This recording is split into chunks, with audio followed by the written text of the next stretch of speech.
सत्संग जी, प्यार से कहना धन निरंकार जी। आज यहाँ भक्ति में हर दिल जो झूम रहा था, ये संतों की वाणी में, सत्संग में, ये भावों को सिर्फ कान से ही नहीं, जीवन में भी एक उतार कर अपने जीवन को संवारने वाले भावों से, तो यही भाव हमेशा से संतों के रहे कि स्वयं का सुधार भी जहाँ करना है, समाज का भी, उसके साथ साथ हर पल भक्त, क्योंकि सिर्फ एक सेल्फिश एंटिटी नहीं है कि बस अपने ऊपर ही लालची होकर, पर पूरे संसार के लिए भक्त आते हैं, जहाँ अपना तो पार उतारा, निराकार के दर्शन करके अपने हर पल में शामिल करके निराकार को करते हैं, पर पूरे संसार को भी यही एक आवाज़ भी देते हैं, कर्म रूप में भी समझाते हैं कि कैसे अपने जीवन का हर कोई कल्याण ये ब्रह्म ज्ञान से कर सकता है। ये परमात्मा इसी के ही अंदर जहाँ वास है, चहुँ ओर है, कण कण में है, हर पल में इससे एकमिक होके जिया जा सकता है और फिर हर परिस्थिति में ये शामिल होकर ये जीवन बहुत ही सहज रूप में जिया जाता है। तो अभी जैसे अनाउंसमेंट भी सुनी सभी ने, और सभी को ये पता है कि बाबा हरदेव सिंह जी महाराज भी ये चिकित्सा रूप में वरदान जो दे गए, और अभी भी ये कि इसका इस रूप में भी एक ऑफिशियल डेट भी, जहाँ ये इनॉग्रेशन रूप, तो बात यही कि हर एक का पूरे संसार में भला हो, ये सेवा भाव हमारे मन में, तो ये चिकित्सा रूप सिर्फ वो बिल्डिंग ही नहीं, ये भावों से, सेवा से हर एक का यहाँ पे इलाज हो। तो बात यही कि संत एक कोई भी माध्यम बना लेते हैं प्रचार का, और यहाँ भी वही सेवा भी होनी है, मिशन का संदेश भी इस रूप में होना है। तो कैसे हर कोई अपने जीवन में ये प्राथमिकता किसको दे रहा है, ये हर एक का जो चुनाव है, और चुनाव के साथ साथ ये चेतनता कि किसी भी चीज़ में से हम क्या चुने। जैसे अक्सर एक बहुत ही कॉमन तरीके से ये साइकोलॉजिस्ट एक बात किसी को भी समझाते हैं कि अक्सर बोल दिया जाता है कि अपनी कोई भी चुनिंदा प्रायोरिटी में कि कौन सी सबसे ज़्यादा ज़रूरी चीज़ से लेके सबसे एक ऐसी लिस्ट बनाएं कि सबसे ज़्यादा क्या, फिर क्या, फिर क्या। तो ऐसी 6 चीज़ें लिख ली, और उस कागज़ पे जैसे जैसे 1 नंबर पे, 2 नंबर पे, ऐसे करते करते वो हर कोई अपनी 6 चीज़ें लिखता है, और फिर वो साइकोलॉजिस्ट समझाते हैं कि चाहे ये 6 की 6 आपको करनी जीवन में है, अचीव करनी है, या आपके लिए सबसे ज़रूरी है, तो एक इसको सबसे ज़्यादा अच्छे तरीके से जीवन में आप तभी उतार पाएंगे जब आप शुरू की 3 चीज़ों पे फोकस करें, और जो उसके बाद 3 चीज़ें आपने लिखी हैं उसको टू अवॉइड लिस्ट में फ़िलहाल डाल दें कि ये चीज़ें नहीं करनी और शुरू की 3 चीज़ें करनी हैं। तो उससे यही बात वो समझाते हैं कि पूरी अब एनर्जी वो 3 कार्य जो टॉप 3 हैं उनको करने में लगाते हैं, और हम वो बाकी 3 के बारे में नहीं अपनी एनर्जी उसके ऊपर लगाते। तो बात यही आती है कि अगर वो 6 के 6 एक साथ कार्य करने हों तो कोई भी हम वो कार्य ठीक से नहीं करेंगे। तो बात वही कि सबसे पहले जो प्रायोरिटी में, जो ज़रूरी में, पहले 3 उसी में अगर पूरा अपना ध्यान लगा लें, तो वही बात आती है कि कैसे जीवन में अगर हम प्राथमिकता ही, ये प्रायोरिटी ही निराकार के ऊपर अपनी इस लिस्ट को आधारित करते हुए सेवा सिमरन सत्संग ये टॉप 3 ही अगर पकड़ ले, तो फिर ये जीवन अपने आप हर एक वो ज़रूरी चीज़ पे हमारा ध्यान भी दिलाता है जिस पे वाकई ही ध्यान देना है हमें। और साथ ही फिर वहीं तक ये लिस्ट नहीं ख़त्म होती, फिर धीरे धीरे और भी चीज़ें जो हमारे को लगता है हमारे लिए वो हर एक का अपना निजी चुनाव, अपना निजी ध्यान, तो वो करते करते अपना पूरा ये मेहनत उसके ऊपर फोकस करी जा सकती है। तो भाव यही कि कैसे अक्सर संसार में भी हम देखें तो एक कहीं पे भी खड़े होंगे और इतनी अनेकों हमें चीज़ें जिन पर ध्यान जा सकता है, पर हम कौन सी चीज़ पे ध्यान दे रहे हैं, हमारे लिए वो प्रायोरिटी क्या है। कि अगर कहीं खड़े हैं सड़क पे तो कहीं चल रहे हैं और वहीं पे देखा जाए तो और भी अगर गाड़ियां हैं, पैदल वाले हैं, एक हॉर्न की आवाज़, एक शोर, एक धूप, तो इतनी चीज़ें, इतनी डिस्ट्रैक्शंस, तो उसमें अगर हम वहीं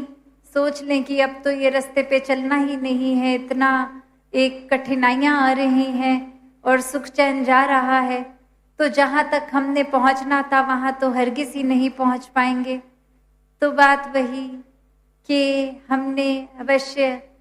जहाँ पहुँचना है वहाँ तक तो पहुँचना है, और कोई ऐसी जादू भी नहीं होगा कि अब हमें रास्ते में सिर्फ फूल की पंखुड़ियाँ मिलेंगी, एक अच्छा हमारे हिसाब से सब कुछ मिलेगा। नहीं, वो रास्ता भी वही होगा,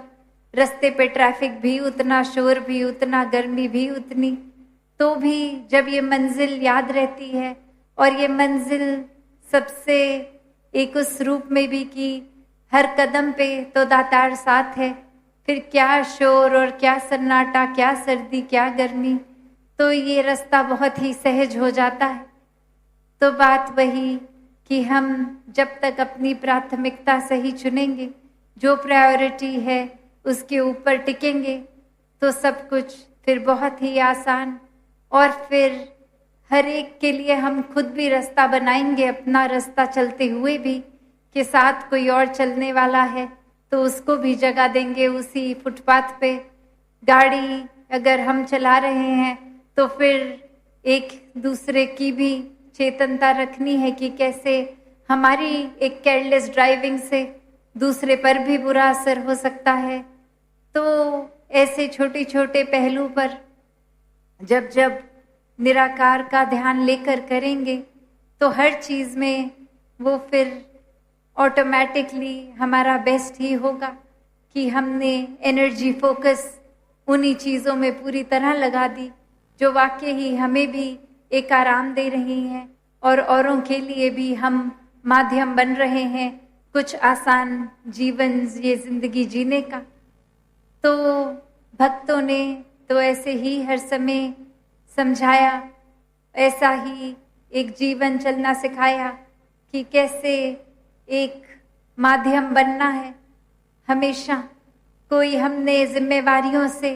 पल्ला नहीं झाड़ना कि एक हम अपने घर परिवार को तो देख रहे हैं, ये समाज और दुनिया की हमें क्या पड़ी है। नहीं, भक्त तो यही समझाते हैं कि परिवार कुछ गिनती के लोग नहीं हैं, परिवार तो पूरा संसार है, और इसी संसार को हमारा प्रयास ये रहा है कि कैसे दीवार रहित संसार बनाना है, ताकि ये वाक्य ही सिर्फ बोल में ना हो कि हर कोई अपना है, सब में परमात्मा है, पर वाक्य ही हर एक को एक्सेप्ट करते हुए, अपनाते हुए, हर एक से प्यार करते हुए जीवन चलाना है। फिर वो मन में बात नहीं आती कि सिर्फ कल्याण उन्हीं का हो जिनको हम जानते हैं। फिर यही बात आती है कि हम ऐसा क्या करें जो हर एक के लिए कल्याण रूपी एक कार्य बन जाए। तो बात वहीं जहाँ से शुरू हुई थी कि कैसे जब जीवन वाकई ही निराकार पे आधारित है और निराकार से जुड़ने के लिए ही ये सेवा, सुमिरन और सत्संग कितना जरूरी। अक्सर ये इम्पोर्टेंस भी हम भूल जाते हैं। कई बार इतने आराम से एक होता है जहन में कि चलो हमारा सत्संग भवन घर से तो दूर नहीं है, आज अगर बिजी है कल सत्संग चले जाएंगे, सुबह की मिस हो गई तो शाम को चले जाएंगे। ऐसे हम किस तरह से ये सत्संग को भी एक फॉर ग्रांटेड ले लेते हैं कि ये कहाँ जा रहा है, भवन तो वहीं का वहीं है, अभी नहीं तो कल सही। एक ये लापरवाही जो हम करते हैं और ये भाव भी मन में नहीं एक ला कर के कोई बात नहीं, आज नहीं तो कल, तो इससे नुकसान सिर्फ हमारा है। क्योंकि क्या पता ये प्रयास हम आज अगर करते तो कुछ ऐसा ये कान सुनते, ये दिल सुनता, जो वाकई ही जीवन प्रवर्तित करने वाली बात है। क्योंकि भक्तों का, संतों का तो हर वचन इतना कीमती होता है, वो अलग अलग तरीकों से बातें कही गई, निराकार से ही जोड़ती हैं, निराकार पे ही आधारित। तो क्या पता आज ऐसा कोई वचन सुनने मिलता जो वाकई ही हमारा निराकार पे इतना पक्का विश्वास करता कि जीवन ही उस तरह से निडोल अवस्था का बन जाता। फिर किसी की बात से, परिस्थितियों से मुख हम निराकार से नहीं मोड़ते, हर पल वो वाकई ही हमारे एहसास में आता। तो बात वही कि भक्त तो हर पल ही निराकार की ही स्तुति करते हैं, निराकार से जोड़ने के तरीकों से अपनी बातों को, चाहे माध्यम गीत, स्पीच, एक कविता रूप या अन्य कैसे भी, पर वो जीवन में सिर्फ यही कहते हैं कि कैसे अगर हमने जीवन में निराकार को प्राथमिकता दी, वो प्रायोरिटी लिस्ट ही निराकार पे अगर बना दी, तो फिर सब कुछ अपने आप ही एक ज़रूरी बनता जाएगा और वो ज़रूरी चीज़ें हम फिर अचीव कर पाएंगे, कुछ छूटेगा नहीं। और ऐसे ही ये सेवा की भी जहाँ बात आती है तो ये बात ही नहीं कि अच्छा सेवा तो जब अगर कोई कहेगा तो ही करनी है, अगर ड्यूटी है तो ही करनी है। ये सत्संग भी सुनना सेवा है, वचनों को जीवन पे उतारना भी सेवा है। अगर ड्यूटी है तो उसको पूरी तरह बिल्कुल अलर्टनेस के साथ, ये चेतनता के साथ करनी, ये भी सेवा। और कैसे फिर सेवा घर पे भी हम चाहे कहीं भी हों, हर पल में की जा सकती है। क्योंकि सेवा तो सिर्फ वो स्थिति है जहाँ अहंकार मन में नहीं है, एक समर्पित भाव मन में है। तो ये भाव तो कोई जगह के मोहताज नहीं है, ये हर पल में जैसे भक्ति की जा सकती है, हर पल में सेवा भी की जा सकती है। और कैसे फिर ये सुमिरन की भी जहाँ बात आती है तो सुमिरन भी कुछ शब्दों की ही एक बोलचाल की बात नहीं है, ये मन की अवस्था है। वरना तो अगर जैसे अगर बोलते हैं हम कि उठते बैठते सोते जागते सिमरन होना है, तो अगर हम उस तरह देखें कि या तो हमारा शरीर सो रहा होगा या होठों से कुछ बोल रहे होंगे, तो उस स्थिति में भी अगर बोला है कि हम 24 घंटे सिमरन कर सकते हैं, तो वो कोई सिर्फ शब्दों की बात नहीं हो रही, ये मन की अवस्था है जहाँ ये शब्द रूप में भी बोलना, खुद को रिमाइंड करना बहुत ही जरूरी कि ये दातार तू ही निराकार, मैं तेरी शरणा मैनू बख्श लो। कि ये दातार के ऊपर सरेंडर भाव और खुद वाक्य ही ये बख्शवाने वाले भाव, ये भी उस रूप में जो एक बिल्कुल ही इनोसेंस की स्थिति से उठ रहे हैं कि ये एक उस तरह चालाकी से नहीं कि कोई बात नहीं, हमें पता है हम गलत कर रहे हैं, गलत तो कर देंगे, फिर क्या, बस सिमरन करके बख्शवाना ही तो है, दातार तो बख्शनहार है, बख्शेगा। फिर ये चतुराई बन जाती है। तो वो भोले भाव का सिमरन ही वाकई ही सिमरन है क्योंकि वो समर्पित रूप में संसार के लिए एक हित और उससे पहले अपना मन भी इस निराकार में बिल्कुल अपने प्योरेस्ट फॉर्म में जब लगा है तो ही ये सिमरन है। तो ये भक्ति में, सेवा, सिमरन, सत्संग में मिलावट नहीं, ये कोई एक लालच के पीछे नहीं, डर के पीछे नहीं, सिर्फ और सिर्फ प्यार में, ये प्रेमा भक्ति में जब तक ये सिलसिला है, जैसे अभी सुना भी कि फिर तो ये भक्त और भगवान का ये ओतप्रोत रिश्ता तभी होता है जब ये वाकई ही प्रेमा भक्ति पे हो, वरना तो ये एक सौदेबाजी, एक लेन देन की ही बात है, मीन्स टू एन एंड है कि आज ये चीज़ की डिमांड करेंगे, परमात्मा ये निराकार देगा, तो फिर जब अगली ज़रूरत जब तक नहीं तब तक क्या ही करना, नाम लेके क्या ही ध्यान लगाना। तो बात यही कि संत तो कोई भी लाभ हानि से ऊपर होते हैं, जीवन में क्या है क्या नहीं, कोई भी चीज़ से परमात्मा को उस तराजू में डालते ही नहीं, क्योंकि परमात्मा का दर्जा ये निराकार तो फिर हर पैरामीटर से ऊपर है, कहीं मापदंड के उसमें आता ही नहीं दायरे में। तो बात यही कि वाकई ही निराकार से जुड़ने की बात सत्संग में होती है, तो वाकई ही ये जुड़ने के लिए प्रयास हमारा, क्योंकि ये सिर्फ बात ही नहीं कि सेवा सिमरन सत्संग करें, निराकार से जुड़ें, पर ये करके क्या हासिल होगा वो हर एक का जो अपना यूनिक एक्सपीरियंस रहता है भक्ति में, ये अपना अपना हर एक का, तो हर कोई वाकई ही जो सही मायने में एक पूरे दिल से, एक साफ भोले भाव से निराकार से जुड़ा, उन्होंने ही ये भक्ति का असल मज़ा चखा, ये रस चखा। और ऐसी कोई किताबी भक्ति की यहाँ बात नहीं हो रही, ये तो हर किसी का हर पल में करना संभव, इसी पल से आखिरी श्वास तक करना संभव। ये बस चतुराई, अहंकार को पीछे रखना है और वाकई ही चेतन होके, एहसास में रह के ये फिर भाव में बहते जाना ही भक्ति है, प्यार में बहते जाना ही भक्ति है, एहसास में बहते जाना ही भक्ति है। तो दासी और समय नहीं लेगी, जैसे अभी सभी ने श्रवण भी किया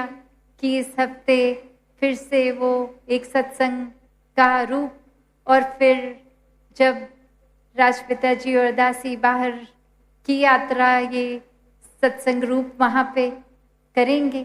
तो सभी अपने भवनों पे भी फिर यही निराकार के दर्शन हर समय करते हुए सत्संग में भी उत्साह वही जीवन के पल पल में डाल लें, क्योंकि ये कोई हल्के में ना ले कि सेवा सिमरन सत्संग तो हर जब आ रही कोई भी कहेगा तो करने बोलेंगे, तो सिर्फ एक कान से सुन के दूसरे कान तक की निकालने की बात नहीं, ये जीवन में कर्म रूप में मन से करने के लिए सभी एक अपनी इच्छा को बनाए रखें, इच्छुक हो के सेवा सिमरन सत्संग में निराकार में पूरा मन डाल के हर समय रहें। साथ संगत जी प्यार से कहना, धन निरंकार जी।